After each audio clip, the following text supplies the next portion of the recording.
皆さんお元気ですか。小倉智昭です。季節は早いもので、もう海に行った人がいるというね話も聞いておりますけどもね。涼子ちゃんどうですか。おはようございます。藤森涼子です。私お弁当を持ってこう山の方になんていいと思うんですけど。お弁当持ってね。はい。私も40過ぎましたからね。あんまりそういうのはね。うちでワープロとかパソコンいじってる方が楽しくなりました。さて、今日はですね、はい、CGA コンピューターグラフィックアニメーションを特集してお送りしようと思うんですが、見たことあります？テレビのコマーシャルとか、あとこう番組のタイトルなんかでよくそういうのありますよね。ありますよね、放送終了の時とかね、いろんなのありますが、涼子ちゃんもひょっとしたらあれに近いものがね、自分で作れるかもわかんない。ちょっとこれを見ていただきたいと思います。これね、可愛いでしょ。これプロジェクトチームのね、動画というところのメンバーの皆さんが作った CGA なんですけど、かわいい。なんか童話の世界ですね。もう本当そういう感じがねよく出てますよね。でこれはね、よく番組でいう X68000、私なんかが持っているパソコンで作った、そこがやっぱり驚きなんですよね。あ、そうなんですか。でもアニメって作るのってすごい大変ですよね。よくセルにね絵を描いてこういうふうにして、ほらパッパッパッパッパッパッパッっていうのを撮っていくわけでしょ。1秒間に24枚の絵が必要なんですよ、フルアニメは。1秒間24枚ってことは60をかけると1分間でしょ。ということは1440枚か。で1時間ってことになると、それをさらに60倍するんだから8万と6400になるのかな。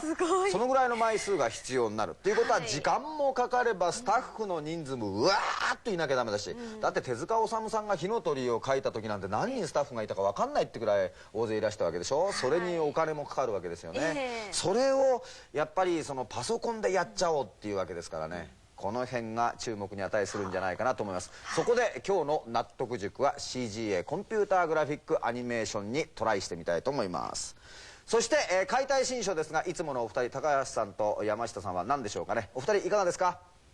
おはようございます。高橋一です。今日の僕の解体新書なんですが、先週もお届けしました X68000 で、ウィンドウっぽいソフトを作るにはどうしたらいいか、これのボックスフルの部分、そしてマウスを使うにはどうしたらいいか、この辺のサンプルプログラムを交えながらご紹介していきたいと思います。お楽しみに。はい、おはようございます。山下明です。今週はシステムサコムのアドベンチャー、ソフトでハードな物語2をご紹介したいと思います。ソフトでハードな物語、見てみないと分かりませんが、どういうものかね。納得塾からお届けしたいと思いますが、その前にお知らせをどうぞ。この番組はシャープの提供でお送りします。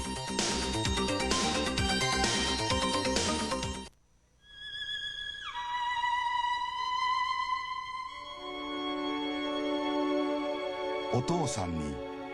お願いします。もっと映画を見てください。 AV テレビで見てください。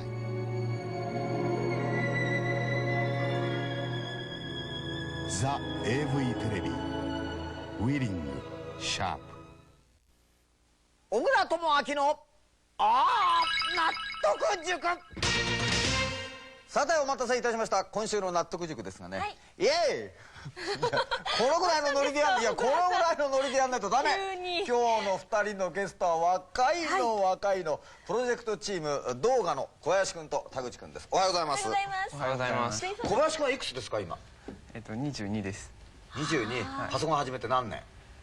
？5、6年かな。嫌になりますね。私7年ですからね。田口くんはいくつ？僕は20歳です。20歳でパソコンを始めてほんのちょっとでしょ。そうですね、5年、僕も5年ぐらいですね。でこのプロジェクトチーム動画っていうのはどういう集まりなんですか？コンピュータグラフィックスアニメーションに、興味のある人が集まってみんなで何かやろうということで始まったんですが、最初は大阪大学コンピュータクラブと京都大学マイコンクラブの人たち人間で始まったんですけども、最近はいろいろなところで協力してもらってます。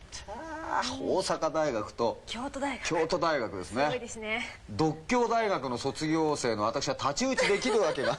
ないんですけど、この動画っていう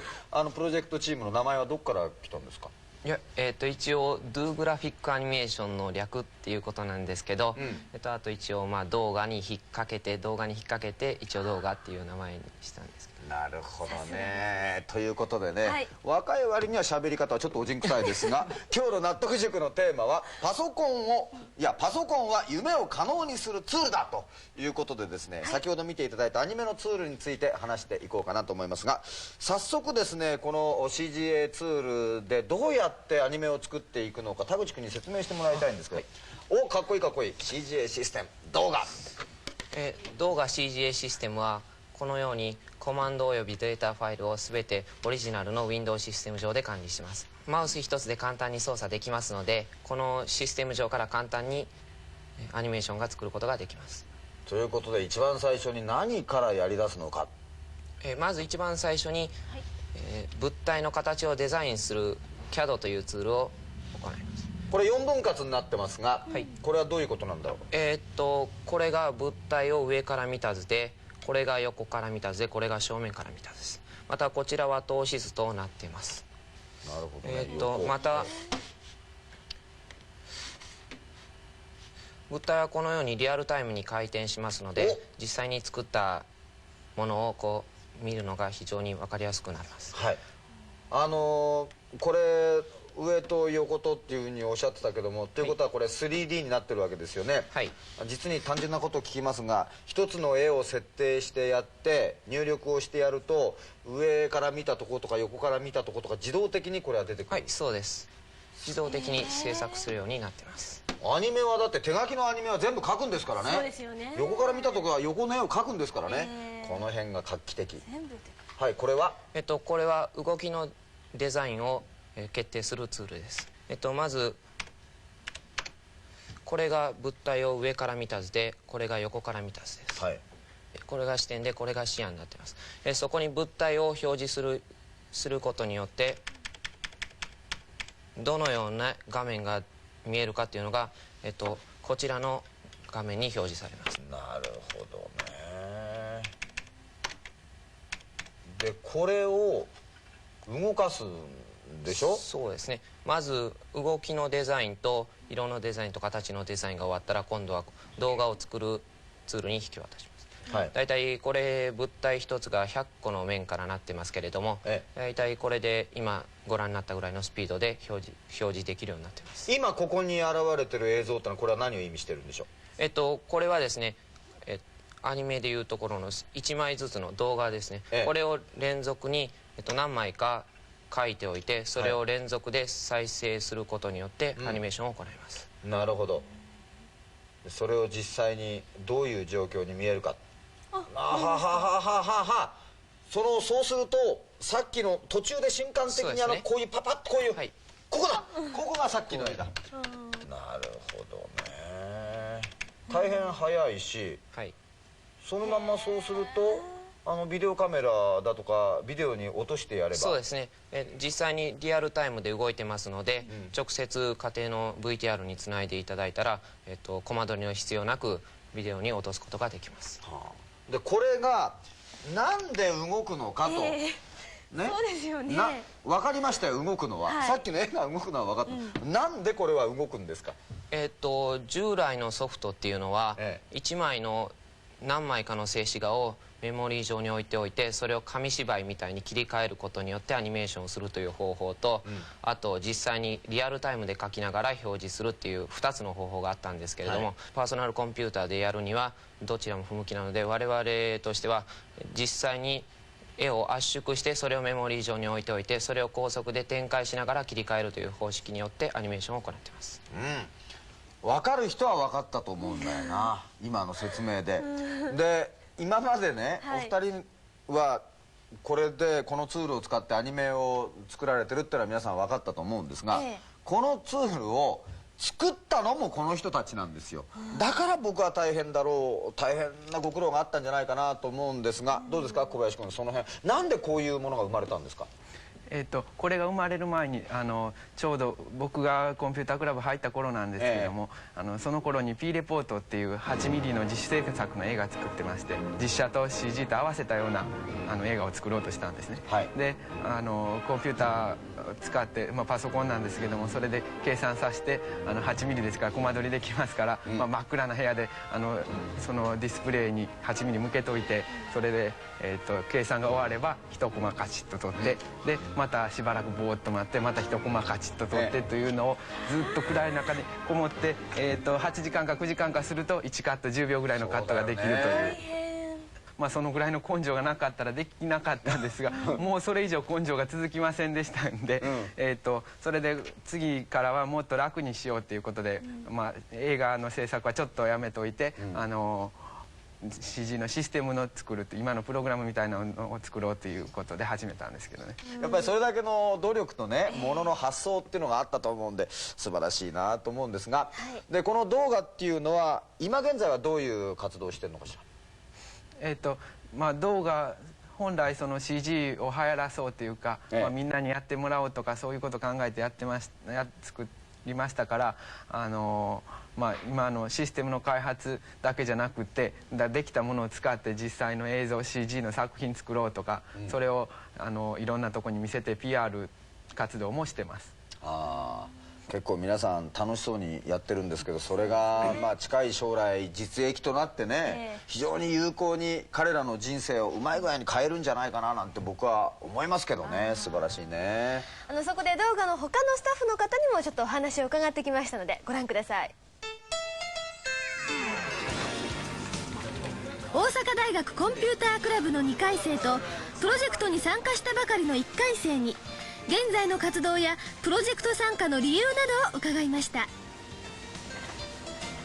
大阪大学では CGA システムの CAD の除いた部分のほとんど全てのツールを、制作しました。一番苦労したところといえばアニメーションのやっぱしこの命というのはスピードですから、いかに速いアルゴリズムを探すかというところに一番苦労しました。実写と重ね合わせたものを作ってみたいと、今そういう話があるんですけども、映画みたいなのを作ろうという、タイトル用の絵をお絵かきソフトで描いたりとか、少しだけ何かのデザインの絵を描くとか、それをしたいと思います。 CG も面白そうだなと思って入ってみたんです。そしてここに入っていろいろコンピューターいじってるうちにプログラムの方の先輩とかに教えてもらってるんですけど、でそれが今一番面白くなってますけど確かにやってることはすごいんですけど、すごい面ばかり強調されても困ると。すごいけどでも簡単にできるんだってこと。映像制作なんて本当に簡単にできる。みんなやってほしい。だからこのシステムを作ってあると。映画作りたい人はとにかく来ましょう。やっぱり自分で作ったものが動くっていうことは素晴らしいことだと思うんですよね。ここにはそういった夢がありますから。一方こちらは京都大学マイコンクラブ。プログラムのバージョンアップや動画の制作に皆さん熱心に打ち込んでいました。我々京大マイコンクラブでは、この CGA のシステムのうち、最初のモデリングツールを私が作りました。それから、X68000 上で稼働している、各種のツールを、エンジニアリングワークステーションに、現在移植中です。僕はコンピューターというよりもむしろ映像を作るということに関心があってこのプロジェクトに参加したわけです。このシステムになってそのセル画を描くという技能よりもむしろデザインということで映像が作れる、そういうところに絵の描けない僕としては非常に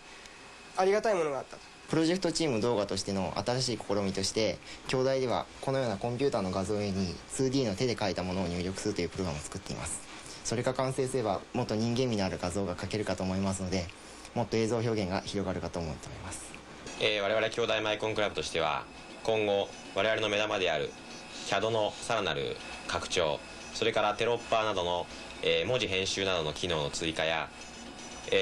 他には映像中の音楽などを拡張させていきたいと思います。また我々クラブは非常に人数が多いですので実際の制作にも力を入れ、それを今後ともシステムの拡張に役立てていきたいと考えています。偉そうに言ってたのかね。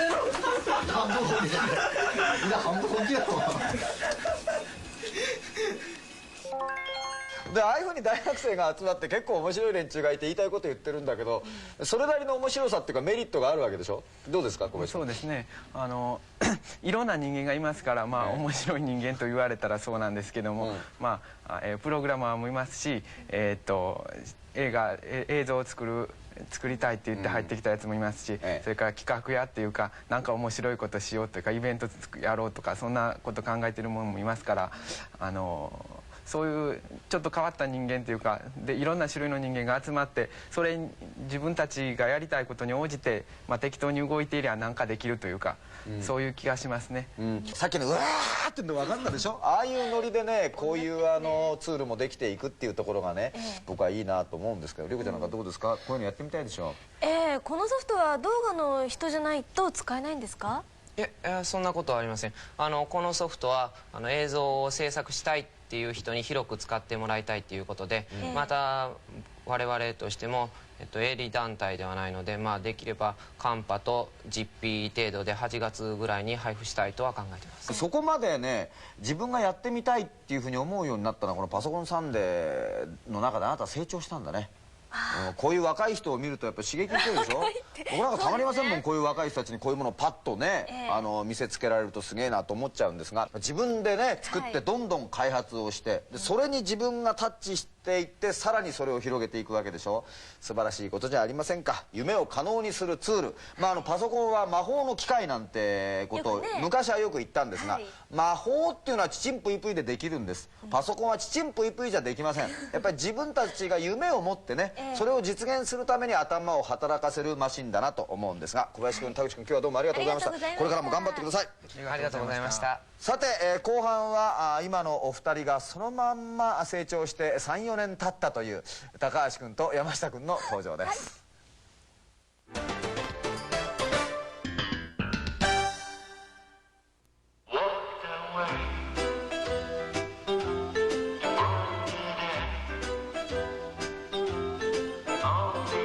飛び回る人にノートワープロ。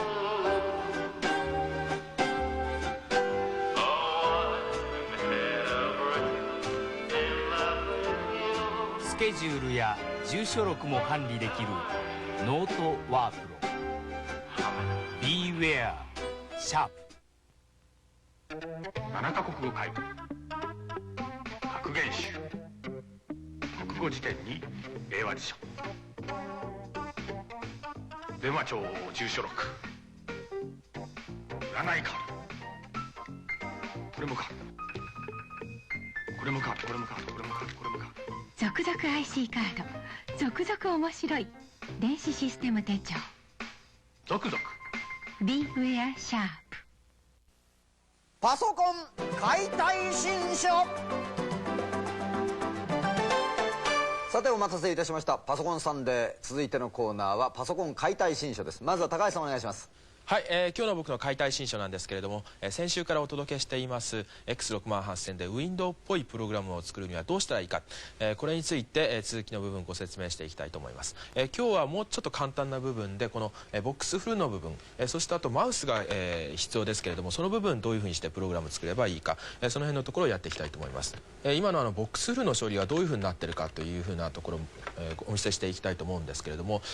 本当68000のこの XC にもですね TXX ラインっていうですね、そういう、命令といいますか関数がありまして、あるいはこのボックスフィルのタイプのやつもあるんですけれども、実はこれも文字の場合と同じでして、プレーンが1つしかサポートされてないんですね。ですから本当にこういうソフトを作っていくには、プレーン2つやっぱり使いたいですね。細かな色とか表示したいですからね。というわけで、4色ぐらいは使いたいということでこういう関数を作ってみました。それが、tfill という関数なんですね。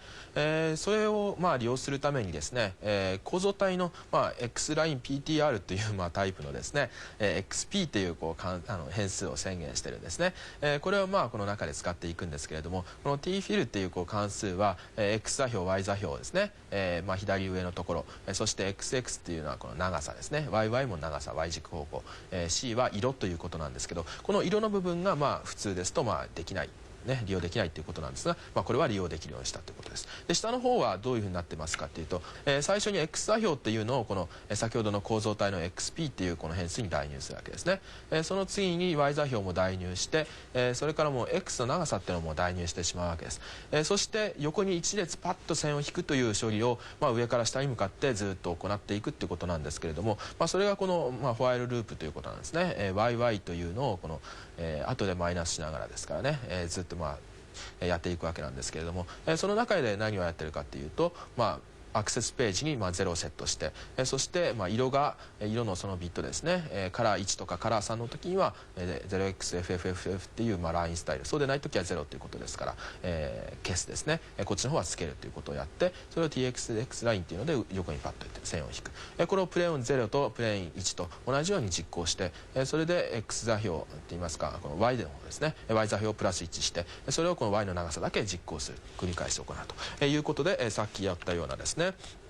これですね、今パッと上から下に流れてきました。こんなようなのができるわけです。それともう一つマウスの方もちょっとご紹介したいと思うんですが、マウスって非常に簡単なんですね。これも下の方にですね関数がありまして MS、SNS というのをですね作ってみたんですけれども、 MS スタットっていうのがですね、まずこのマウスがボタンがどうなってるか、それから相対的にどれだけ移動したかっていう、ここがちょっとくせ者なんですね。それから MS ポスっていうのもあって、これは絶対的なアドレス座標が分かるわけなんですけれども、例えばこういうマウスカーソルが出ますとね、どこに絶対的にいるのか座標を表すっていうのが MS ポスなんですが、この両方を組み合わせて一つの関数を自分で作ってしまうというふうにやると、簡単なわけなんです。これを実際プログラムをランさせてみますと、これのリターン値というのを表示させていくだけなんですけどもね、非常に簡単なものがありまして、こういうふうになりましてね、マウスずっと動かしまして、で何かボタンを例えば左ボタンを押すと、そうすると今一瞬見えたと思うんですが、ここに1というのがあるわけですね。でこれはずっと押し続けたとしても、今まだ右手も持ってるんですけど、ここの部分は1なんですね。つまり0から1になった時だけ1を返すと、そういうふうに今のところ作ってあったわけですね。これはもちろん右ボタンの時も同じですから、2になってるというわけですね。ですからここが1とか2とかいう数字を返されたらば、そしたらその時の X 座標 Y 座標を読み取って、それがメインメニューのどこにあるのかというのを後で判断して、それから処理に移っていくというと、大体筋書きが見えてきたと思うんですけど、そんなふうにプログラムって作っていくと分かりやすいんですね。次回はですね、これに今付け加えたような、ドッキング作業ですね、そしてその後にはもうちょっと、何かプラスアルファのところをお見せしたいなというふうに思ってますんでね、ぜひお楽しみに。1回2回ときて、来週3回目がかなり楽しみになってまいりました。さて続いてゲームの方は山下さんです。よろしくお願いします。はい、今日僕がご紹介するのはソフトでハードな物語の2なんですけど、2っていうからには当然1もあったわけなんですが、前作では主人公のヒロシ君っていうのがいましてね、彼のお父さんが病気で倒れちゃって、その代わりにソフトハウスの経営をね、切り回して大ヒット作を生み出すまでを描いたアドベンチャーゲームだったんですけど、今回はちょっと面白いゲームに仕上がってるわけなんですね。ゲームのストーリーの方はですね、前作の続きになってまして、ヒロシが再び、モカシステムというソフトハウスに戻ってシナリオライターとしてヒット作を生み出せるかっていうゲームなんですけど、ただ、途中でねヒロシのことを慕って石田理恵という謎の女性が入ってきましてね、彼女がいろんな問題を引き起こすわけなんですね。で彼女の正体が果たして何者なのか、それからガールフレンドの美奈子ちゃんと、それから新たにアプローチをかけている沙織ちゃんとの三角関係はどうなるのか、さらにはソフトが大ヒットするのかという、その辺をゲームを進めながら見ていくわけなんですけど、前作はね割と簡単めでして、どなたでもエンディングまでいけちゃったんじゃないかと思うんですけどね、今回はですねちょっと難しくなってましてね、一歩間違えるとゲームオーバーになっちゃったりしますので、その辺気をつけていただきたいと思うんですけど、一番注目していただきたいのが、とにかくパロディが旺盛ということでしてね、例えばですねオープニング、これなんですけどね、源平東馬伝ってありましたよね。あれをご存知の方は笑っていただけるんじゃないかと思うんですけど、さらに先の方へ進むと、ニュースターミナルの米広なんていうのも出てきましてね、なかなか笑えるんですけど、ゲーム、特にアドベンチャーゲームとかロールプレイングゲームって言いますとね、どうしても割とカチッとした世界のものが多かったんですけど、たまにはこういう軽い感じの、コメディなものもねいいんじゃないでしょうか。私はこういうソフトは好きですね。りえちゃんとか沙織ちゃんとか、そういう名前が出てくるだけでなんか嬉しくなってしまいますが、さて、最後はソフトプレゼントです。はい、今週のプレゼントはこちらです。ヒストリー・オブ・エルスリードを抽選で5名の方にプレゼントします。ソフトの解説は山下さんお願いします。はい、このヒストリー・オブ・エルスリードは他機種に比べるとね、いろいろな点で細かくバージョンアップされてるって確か先週の解体新書でねご紹介したと思うんですけど、具体的にどういうところが変わってるかっていうのをちょっとお見せしたいと思います。最初のモード選択でね、シナリオなんていうのを選びますとね、独立したシナリオを楽しむことができるんですね。で今ので 1P、2P、コンピューターとプレイヤーっていうのを設定しまして、で敵の強さを決めます。そうするとこんな感じでシナリオがいっぱいずらーって出ましてね、下の方におおよその地図が出て、で自分がどれぐらいのパーツがいるのか、敵にどれぐらいのユニットがいるのかっていうのがこれで見えるんですね。でこの他にもですね、コンストラクションっていうモードを使いますと、このマップと敵の組み合わせなんていうのも自由に変えることができましてね、何かと本当遊ぶことができますんで、皆さんぜひこれは応募して遊んでみてください。はい、宛先はこちらです。郵便番号540大阪東局区内テレビ大阪パソコンサンデーソフトプレゼント係までご応募ください。なお番組に対するご意見ご質問もお待ちしています。今日の納得塾いかがだったでしょうか。動画の皆さんがですねお作りになった CGA ツールで、それでこの「スター・ウォーズ」風のね、アニメーションを作って今走っておりますが、大体このぐらいの動きでもって10キロぐらい使っているということですね。だから記憶容量の問題だとか、